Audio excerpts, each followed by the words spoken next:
the flesh needs to be told what to do. So true preaching is saying, this is what the Word of God says. We're going to do it. And pastors that have wonderful hearts and want people to do it from the right place can get on that slippery slope, and we don't push people towards Jesus. There is only one way.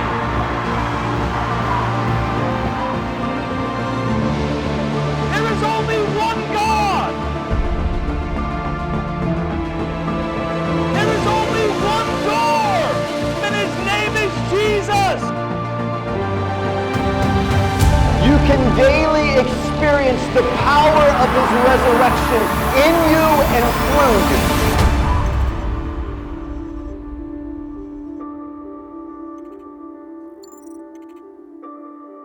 So before we start today, we want to give a quick plug. So Jesus Year is launching very soon. Yep. January 2024. If you haven't heard about it, go back and listen to previous podcasts. But we're going to be starting 12 months here in Fort Worth, where people come, get equipped to preach the gospel every day, sent out on the second half for 6 months to another church to help create culture. So if you haven't heard about it, Jesus Year is starting, get some information, and we'd love to see you here. 33rdcompany.org. 33rdcompany.org. Yep. Awesome. So today we're going to be talking a little bit about equipping the church, and 33rd Company does a lot more than just evangelism, obviously. A big role of 33rd Company is to attempt to equip the church in the work of evangelism itself, right? Mm-hmm. I would even say, for clarification, making disciples. And making disciples. Which is making disciples of new believers and making disciples of believers that are in your church. I'm glad you say that, because even when we were I'm so glad you said that. It's true. When we were in Florida and we were doing Belong in Florida, there were people that were coming up and they were like, hey, is Belong just for new believers, or can I come? And they were saying, I've never been discipled before. Right. And it was growing a hunger within the church. So it's so good that you said that, because when the church actually becomes well discipled instead of just attending, but actually grown and raised up, makes a big shift difference. Well, we have a discipleship vacancy in the church today.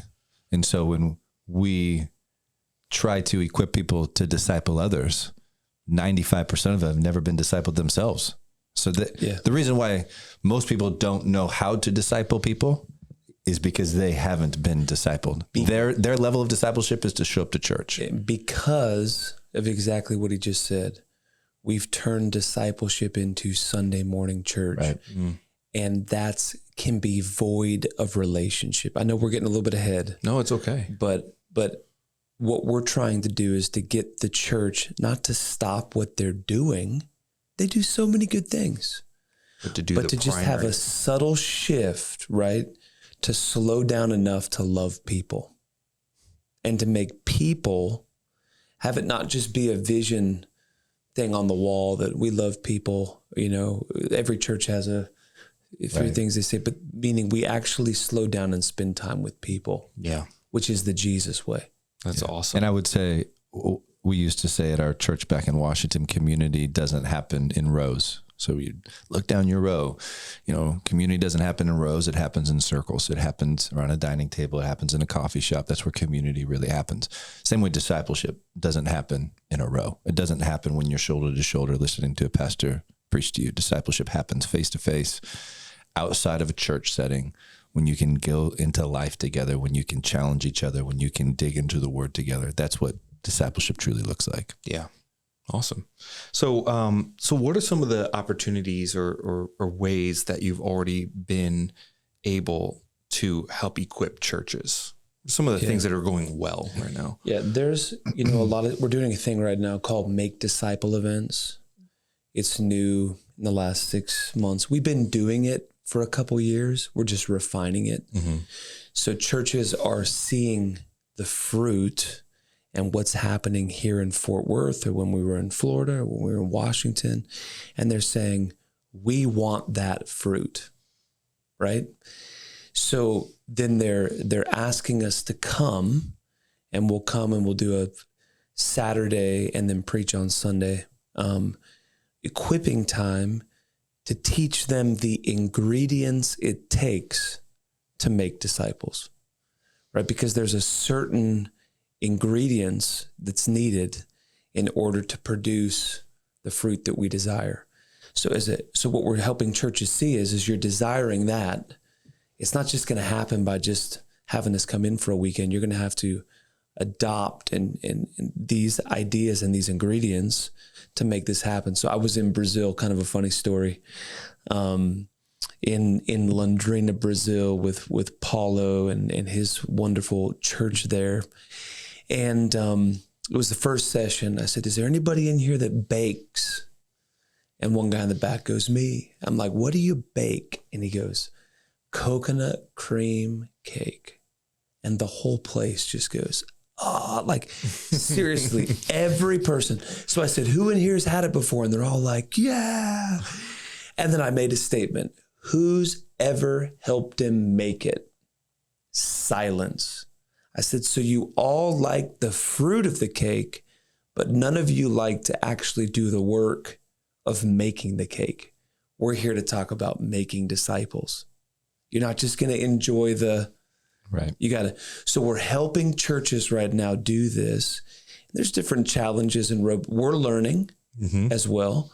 But right now, one of the primary things we're doing is make disciple events and helping shift the culture of a church to really step out and engage their culture, the community around them. Have there been some, I know you've done a few at this point, and you've also spent some time with some of these churches, but especially as you're going for a shorter period of time, but pouring in the same ingredients you did over a long period of time, what are some examples of that going well, like instances when it's gone really well received, church was ready? Yeah, I think Brazil is an example of that. Mm-hmm. I think Real Church is an example of that as well. Went out there at the beginning of this year, and the church was ready, and it was like in one day, because the soil was prepared, and they didn't have plan B or plan C. Right. It was plan A. Jesus said, make disciples. Mm-hmm. We're going to count the cost. And because that was their attitude, when we came, I think there was 50 plus people that signed up for the Make Disciple event. Yeah. Pastor David was able to build a team of 20 people to do a weekly new believers group. They're calling it Belong. They've adopted the name that we use. And he sends me weekly updates. 18 people just went out. 3 salvations or 5 salvations, 4 people being discipled. They had a breakout of like 8 salvations one week. And because they didn't have another plan, and they said, we're going to do this no matter what the cost. This is what Jesus told us to do. Month after month after month, they're consistently growing. And they're getting breakthrough. So that was a great example. Also Brazil, very similar. They were like, we need this. We've got to have this. We have a massive city and we're not producing the fruit that we know we're called to do. And the fruit really that you're seeing with 33rd at Mercy Culture or in other places we've been. So in those instances where they're ready and they don't have another option. Mm-hmm. And they've kind of come to the end of other options, and this is what we're going to do. That's where we see great fruit. Awesome. Come. So what kind of challenges have you seen? Like, have you had instances where there's been a desire for you to come either by the leader or by some people in the congregation? Are you meeting any obstacles along the way, or been to places where you're like, man, that didn't go as we were expecting? I'll just share a story from a couple of years back. We had a pastor in a neighboring community. We were pastoring in Washington and met with him probably 20, 30 minutes from where our church was. And he was asking the question, how do we get what you have? How do we not only get the presence of God in our church, but how do we create a passion for people to go outside of the 4 walls of the church? And I just felt like as he's asking me, I felt like the Lord was like, tell him he's going to become very unpopular if he wants to do this. And he's going to be misunderstood and he's going to lose people. So I told him, I said, well, I just felt like the Lord wanted you to know that if you want to recreate what we have, you have to be willing to lose some of your people in your church, become unpopular in your community, and it's going to be very uncomfortable for you. And he literally says the words to me, well, I don't think I want to do that. So church is not meant for us. It's not meant for people. It's meant to honor the Lord. And so when you try to create a church environment that's all about making people feel comfortable so you can grow in numbers, well, no wonder you're not going to want to do evangelism and make disciples, because it's very uncomfortable to go do evangelism and do outreach and make disciples. You have to change a lot of your life. You're going to have to die to self. You're going to have to break through fear. You're going to have to definitely run through pride and being uncomfortable. So one of the biggest obstacles, in my opinion, is that we have such an apathetic, passive approach to church or to a believer, where it's like we just have this narrow focus. I just got to make sure my life is good. I want to make sure my church is good and healthy. And those are all wonderful things. We all want a wonderful life. We all want our churches to be happy and healthy and love Jesus. And but I would say there has to be this foundation of realizing, look, I'm going to die to self. I'm going to pick up my cross. Like this is a daily death, a daily dying. It's like we tell our Jesus year people, or we tell our 33rd people, like, we die together. This is what we do. And when you want to follow the Lord, it's a daily death, and realizing I'm not here to promote my agenda. I'm here to lay my fears on the altar, my pride on the altar. And when you get to that space, it's not just that evangelism grows, it's the fruit of the Holy Spirit begins to develop. Yeah. The presence of God shows up, because he's like, now you're not here for yourselves, you're here for me. So I wouldn't say the foundation is getting a value for evangelism. The foundation is death to self and getting a value to everything I would do. I want to please the Lord. When you have that focus, it's really easy to adopt evangelism. Yeah. When your life is there to please the Lord, it's really easy to adopt discipleship. It's really easy for your family to live in a discipleship model, because your life is there to please the Lord.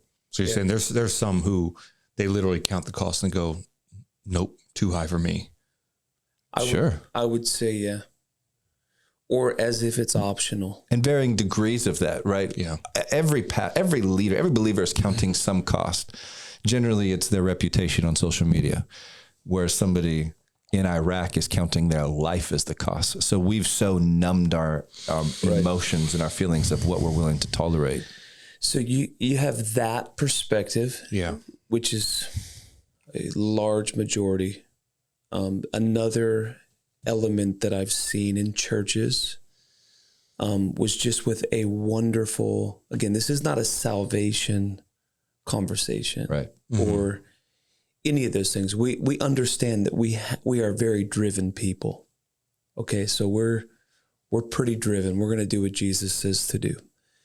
I was out at a church this past year, wonderful pastor.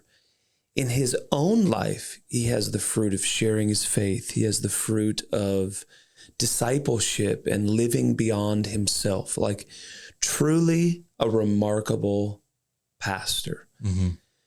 And when I was there at his church, and I see this in a lot of places, I've seen this multiple times, when it comes time for offering, right? The offering, or tithes and offering. You know, if you feel like you'd like to give, you can, but no pressure, you know, it all sounds good. We don't want you to feel pressured. We want you to give from a place in your heart that you want to give. I'm like, yeah, that's not wrong. Okay. But there's Christians in that room, right, that need to give because they're robbing God if they don't give him their tithe. So it's almost like this passive leadership where I'm not really leading you. I'm keeping you like a baby. I'm holding you. You're just going to remain a toddler. I'm not going to push you. So when we begin to talk about, okay, what does it look like to birth, same church, same pastor, to birth a new believers group? He wants this. He brought us in. He invested in getting us there. It was a wonderful weekend. At the end, we're like, what does this look like practically? He goes, well, I just don't want anybody to feel like they have to do this. And I'm probably not going to start for a year until we can find the right people that have a heart for this. And I'm like, nothing that you're saying is wrong. And it sounds so loving. But my mentality is, okay, we serve Jesus. We lay down our lives. We're going to do this. Like, we're gonna make disciples in our city.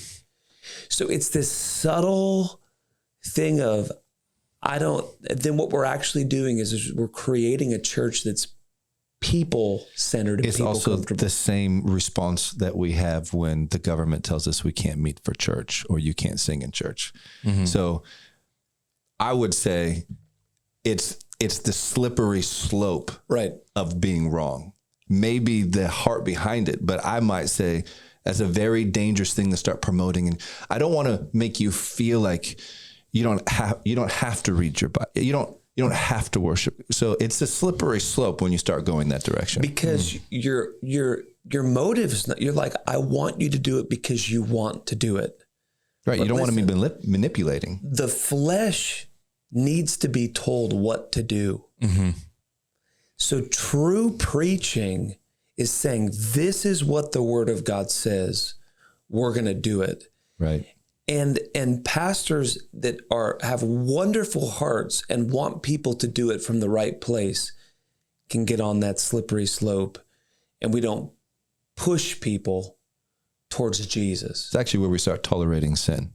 Right. Where righteousness and holiness becomes very muddy. And there should never be muddiness in righteousness and holiness. It's where you start to be like, where can I toe this line? Right. I think you said it clearly, though. It's basic it on how comfortable are you? What are your feelings telling you? And as soon as you go down that road, your feelings will lie. Who wants to disciple somebody all the time? Who in their flesh wants to go out on evangelism? No one's going to raise their hand. No one. They're like, I want to stay comfortable. I want to hide. I want to just be. That's why I say all the time, okay, you're in this room and you're saying evangelism is not for me. You're right. It's not for you. It's for the thousands of people in your city that need to know Jesus. The fact that it's not for you is the reason why you don't like to do it. Mm-hmm.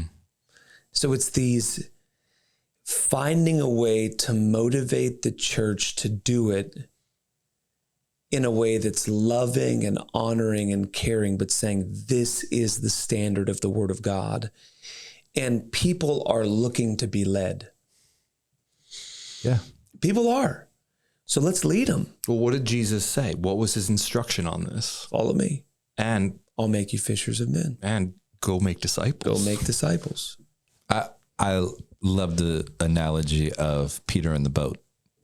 Peter gets out of the boat, goes and walks on water to Jesus, sinks and falls. And most people, when they talk about that story, they talk about, well, he didn't keep his eyes on Jesus and he sank. And if it was me, I mean, I would focus on the Lord. I would have walked all the way. Wouldn't have even gotten them. I would have done the Heisman, like, look at the wave. But we never talk about the 11. Like the 11 stayed in that boat. Right. I mean, if I was Bartholomew in there and I saw, let's just call him Bart for short. If I saw Barty, if I was Barty and I saw Peter sink, I would have been like, put me in, coach. Like, can I try? But they didn't. And this is such the culture in the church today where we've got one person who's like, man, I'm going to step out, and then they fail or something happens or that person didn't get saved or they do the outreach and only 2 people came to the Lord, or they do a belong and only, it starts off great. And then and they look at him like, man, I'm not going to make that same mistake. I'm going to stay in the safety of my boat. And it's like, man, I would rather sink in the waters of impossibility than die in the safety of that boat. Like Jesus is there. He didn't call Peter to him. Right. Peter said, can I come? Jesus is like, you have everything you need to come to me. Just get out and walk on the water.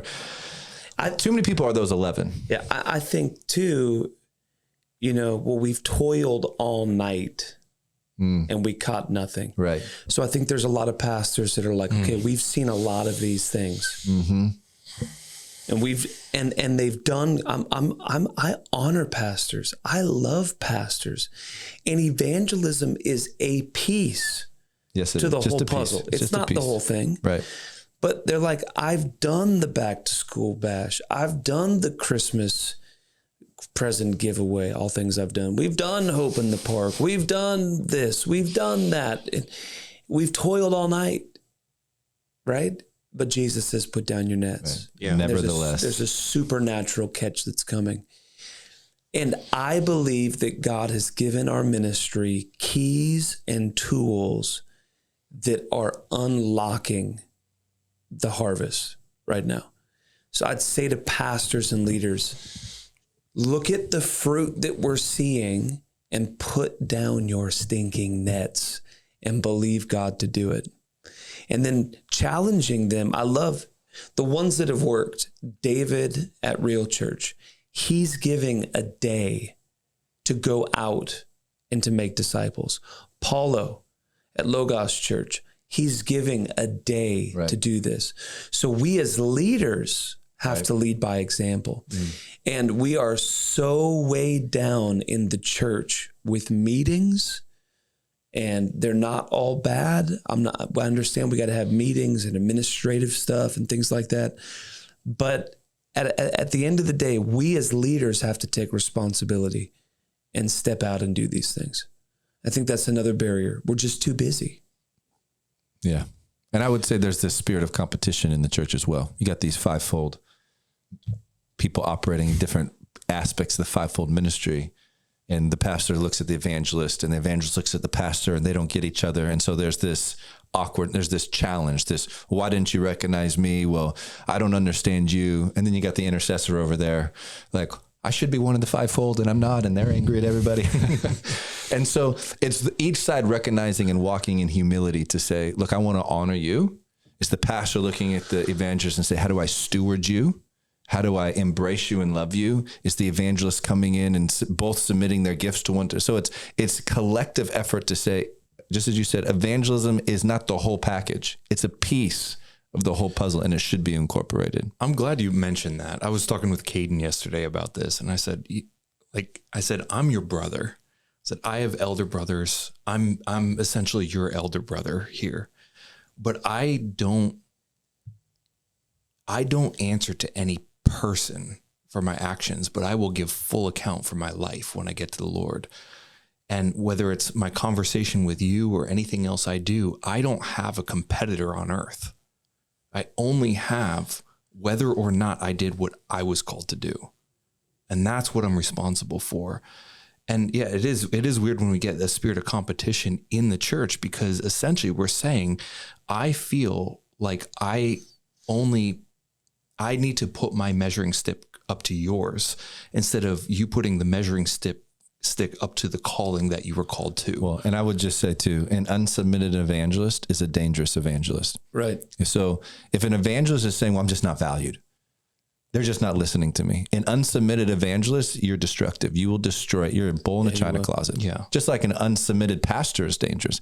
Any prophetic person who's unsubmitted is very dangerous, which is half of the people on YouTube right now who are prophesying.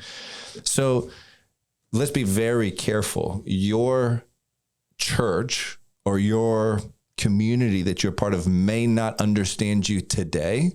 They may not be completely receptive to you today, but you must honor, you must stay submitted unless the Lord removes you.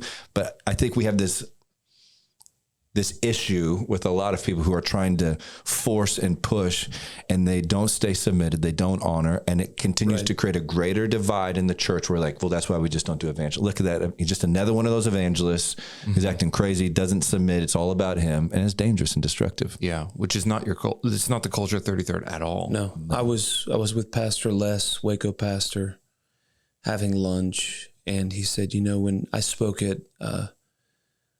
on evangelism to the staff at Mercy Culture. And he said, what was so different about you is you love the church, and it literally comes out of you. Yeah. He said, so when you were speaking, it was balanced. It was now, if you could look into my heart, it's like burning fire. But I have meekness and self-control to be able to go, even though I want to shout right now, I understand, the need for the apostle, the need for the prophet, the need for the pastor. Well, I'm out 5 days a week in 2024, bringing more people in. There's pastors in our church that are working on broken marriages. Right. We need that. Right. That's why you're going to hear us say, don't stop doing what you're doing. Just simply just shift a little bit, and you're going to begin to see the fruit that you're looking for. Yeah. And I would add too, if evangelism for you or your church looks like getting people saved on a Sunday morning, you don't have an evangelism culture in your church. Because evangelism gets outside the walls. If Sunday morning is the primary time where people get saved, you do not have a healthy evangelistic culture in your church. So when we talk about action items, like if you're like, well, so what do we do? Well, I would bring 33rd Company in to do a Make Disciples event. I would have you and your leadership team, assuming we're talking to leaders or they're listening, begin to look inward and say, God, what are you asking me to do to go out and to be an evangelist? Because if it doesn't start from the top, it definitely will get suffocated. Right. Mm-hmm. But if Sunday morning is your evangelism time, your culture of evangelism is broken. Well, and then your church is broken. Like our pastor, man, I love him so much. The other day, he was about ready to preach a message. Shameless plug, by the way. Listen to Back to Baal by Pastor Landon. One of the best messages I've ever heard in my life. So he says, listen, this meeting is not for unbelievers. This meeting is for the saints. The Great Commission is not go to church. Right. It's go and make disciples. So I'm going to equip you and do my job. You go and do your job. It was so good. He said it so much better than that. And then, but you have this idea that all of a sudden it's like you have this realization that so many churches are built to reach the lost on Sunday morning. And you wonder why we don't have very deep Christians. Because we're just giving them milk every Sunday. Yeah. And we're talking to the one person that might be new and trying to make sure it doesn't get too crazy instead of speaking to the whole. And I bring in many new believers into our church, and I love watching them encounter mercy culture for the first time. Brought this guy in. I'm like, what do you think? He's like, this is exhilarating. Like, because it's so alive. Because church is ultimately for God and for the equipping of the saints, not reaching the lost. So what Aaron said, if your plan to reach your city is Sunday morning church, it's not a good plan. No. It's not going to work. And at the same time, if your plan to reach your community is a back to school bash, it's not a good plan either, because it's like you have these one little pockets of explosions. That's not culture. That's just 2 or 3 times a year where you have these little events. Well, also the events are putting the focus on an external thing and not on Jesus. Like you have to actually get through the event to even Well, I will say though, but the partner, it's like what we do overseas. Yeah. Humanitarian focus mixed with the gospel. So I'm great giving people gifts, like giving food away, giving hot dogs and ham. That's wonderful. Packaged with the gospel. That's great. But 2 or 3 times a year is not good culture. Right. Yeah. It's the consistency to realize we want to raise up people who go out and live the Great Commission all the time, who go out and make disciples and disciple people consistently. And it's like fasting should not just be in January. Right. Yeah. Fasting was meant to be a part of your life. Evangelism is not meant to be twice a year. It's meant to be a part of your life. So like what fruit we're looking for, kind of to begin to wrap this up. I was around, we have a guy in our church, Nate Schatzline. He's a state representative. He was there the day that I was able to equip the staff, gave everybody a Belong book. He took it. He read it. I was at an event with him, and he said, Chris, I want to tell you the story. I was out, I believe he was at a park with his son. his son, his little son, is sharing the gospel with this other person at the park and leads them into a prayer to receive Christ. He said, when I got done reading your book, he said, this is the key. He said, now when I walk through the state capitol in Texas, I am thinking, I need to share my faith. Right. He didn't come to me and say, Chris, after I read your book, I thought, I got to be at Belong. Right. Or I've got to go on an outreach, or I've got to go on a mission trip with you. He said, no, after reading your book, I thought I need to make disciples and share my faith in the state capitol. And then he said to me, he said, your life and your impact in our community is massive, right? Because it's making every person a witness and a disciple maker wherever they are in their sphere of influence. Yeah. That's when you see culture shift from, because if we're not careful, then outreach becomes the goal. Hey, you need to come on an outreach. Well, I can't remember the last time that Aaron went on a physical outreach with me. Like, honestly. We just don't like each other that much. Yeah, we don't. I mean, we hang out and we witnessed all the DoorDash people on podcast days. So but that's not an organized outreach. Right. We don't do organized outreaches together. We do life together. Yeah. He's sharing his faith. I'm sharing my faith.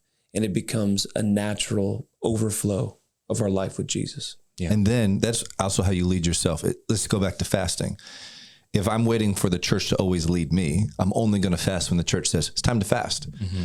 But when I'm following Jesus and not following a man, I'm going to fast when the Lord speaks to me to fast because I'm listening to him. I'm having a relationship with the Lord. So it's the same way with evangelism. I'm not waiting for Chris or Mercy Culture or whatever church I go to say, okay, October 24th is outreach day. I'm like, oh man, this is the one day a year I got to share my faith today. I'm not waiting to be led that way, right? I am leading myself. I'm growing in relationship to the Lord, with the Lord. So that means wherever I am, I'm wanting to do what pleases God. And so that means if I'm at the grocery store, at the bank, at work, I'm going to share my faith, or this is the day I'm fasting, or this is the day that God gives me a prophetic word to prophesy, whatever it is. So the church is, there's so many opportunities. 33rd has resources. The full-time Christianity course. That's on 33rdcompany.org. You can just get on and start watching it. Absolutely. Right? Belong book. Such a powerful resource just to even understand how all this came to fruition and what fruit has come from just doing it. But it was from the Lord. So you're just sharing the blueprint the Lord told you. New York Times bestseller, Chris Dahl? Texas Times bestseller? No, nowhere near there. Pulitzer. There's awards. We can't find them. Yes. They're there. Yes. I have a doctorate degree in heaven. Right. That's what I tell myself. And then there's the Make Disciples events that any church can reach out and ask about, get more information about. Jesus Year. And then the Jesus Year, which is probably the most potent possibility to have people come and be equipped for 6 months. And if they're coming from that church, the likelihood is they're going to be pouring right back into the church. If you're a pastor and you're saying, I need this in my church, I would go find somebody in your church who you see the call of God in their life in evagelism. And I would pay for them to come to the Jesus Year. And so when they get sent back to your church, which we will send them back to your church, they will help create culture. And with another too. With another. Yeah. So and there's support. The internship as well starts in February. That's only 4 months. Yeah. And then we have obviously the podcast, but then YouTube.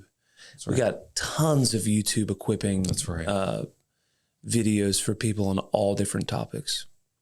And then last thing, if especially a leader is listening, how, just in 1 or 2 minutes, how could they start to prepare the soil of the congregation of their church for the work of evangelism, even before any of these things start getting implemented? So we actually have on our website, on the Make Disciples event page, a whole build up before we come of what to do and what that looks like. So there's practical steps that people can take. So even if we're not coming to you, you could still go on the website, look at the Make Disciples event and do that yourself. Speak a sermon series. Set a once a day, I'm going to share my faith. And You go out and do it. right. Yeah. There's a lot of different things that you can do.